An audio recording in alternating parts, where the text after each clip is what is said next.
جانتے ہو دعاؤں کا مسلسل تمہارے لبوں کے تسبیح بن جانا اللہ کی طرف سے تمہارے لیے قبولیت کا ایک اشارہ ہے۔ اور دعائیں مانگتے رہو۔ اللہ کو اپنے بندے کی اٹھی ہوئی ہاتھوں کی لاج رکھنا آتا ہے۔ جو مصیبت ہمیں اللہ سے دور کرے وہ سزا ہوتی ہے، اور جو مصیبت ہمیں اللہ کے قریب کرے وہ آزمائش ہوتی ہے۔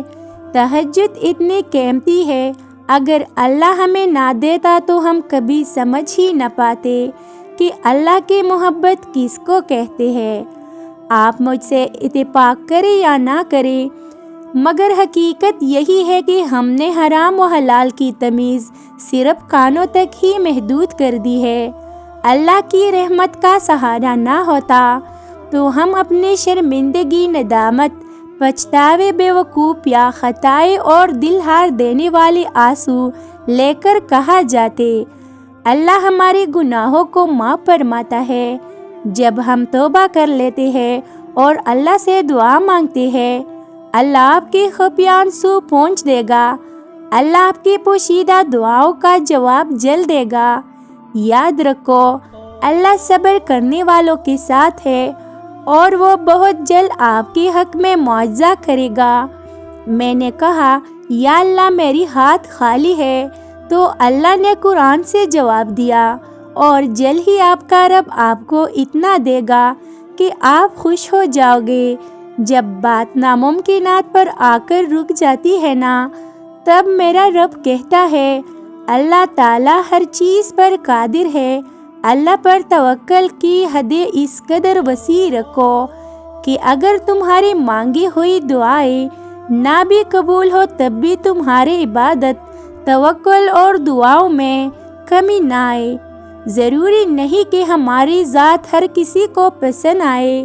ہر انسان میں کچھ خامیاں تو کچھ خوبیاں ہوتی ہے۔ بس کوشش یہ کرے کہ اپنی زندگی ایسی جیے کہ آپ اپنے رب کو پسند آ جائے۔ ٹوٹے دل سے نکلی ہوئی ایک ہی دعا پر اللہ کے عرش کے سارے دروازے کھول دی جاتی ہے۔ وہ سزا نہیں دے رہا، بس آزما رہا ہے۔ تمہارے راستے بدل بدل کر تمہاری ہی پسند تک لے جا رہا ہے۔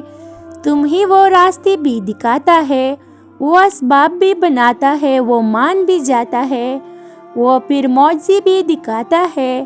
بس ناممکنات لمحوں میں بھی دعا مانگتے رہے، کیونکہ یقین رکھنے والوں کو وہ کبھی خالی ہاتھ واپس نہیں موڑتا۔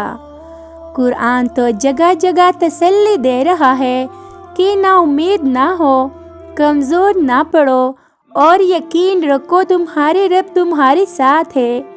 دیکھنا وہ بہت جلد سب کچھ ٹھیک کرے گا۔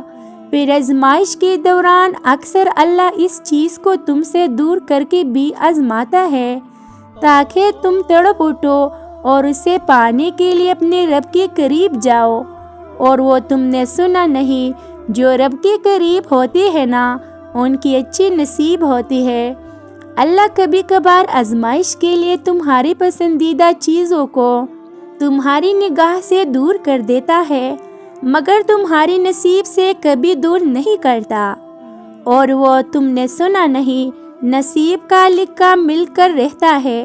ایک دن تمہارے پاس وہ سب ہوگا جیسے پانے کی امید میں تم اپنی دعائیں کرتے ہو، راتوں کو اٹھتے ہو۔ اللہ تمہیں وہ سب کچھ دے گا جس کی تمنا تم کرتے ہو۔ تمہارا انتظار ضائع نہیں جائے گا۔ روتے بیگتے تہجد کی 2 رکعتیں اور گڑ گڑاتی دعائیں دل بھی ہلکا کر دیتی ہے اور مقدر بھی بدل سکتی ہے۔ کچھ چیزیں نصیب اور حقیقت دونوں میں نہیں ہوتی، لیکن اللہ پر یقین اور توکل سے سب ہو جاتا ہے۔ وہ فرماتا ہے، تم صبر کی انتہا کر دو، میں معجزوں کی انتہا کروں گا، اور یقیناً آگے آنے والے حالات تمہارے لیے پہلے حالات سے بہتر ہے۔ حسن بصری رحمۃ اللہ علیہ سے پوچھا گیا، تہجد گزاروں کے چہرے اتنے خوبصورت کیوں ہوتے ہیں؟ فرمایا، انہوں نے اپنی خلوت رحمان کی نام کر دی تو اس نے انہیں اپنی نور سے منور کر دیا۔ اللہ کے سوا دنیا میں ایسی کوئی طاقت نہیں جو انسان سے کچھ چھین لے یا عطا کر دے۔ تم جو چاہتے ہو مانگو اللہ سے، اللہ ہی دے گا اور ضرور دے گا۔ یہ اس کی تقسیم ہے کہ وہ کچھ کو بن مانگی ہی عطا کر دیتا ہے، اور کچھ کی پکار اسے اتنی پسند آتی ہے کہ وہ انہیں بار بار سننا چاہتا ہے۔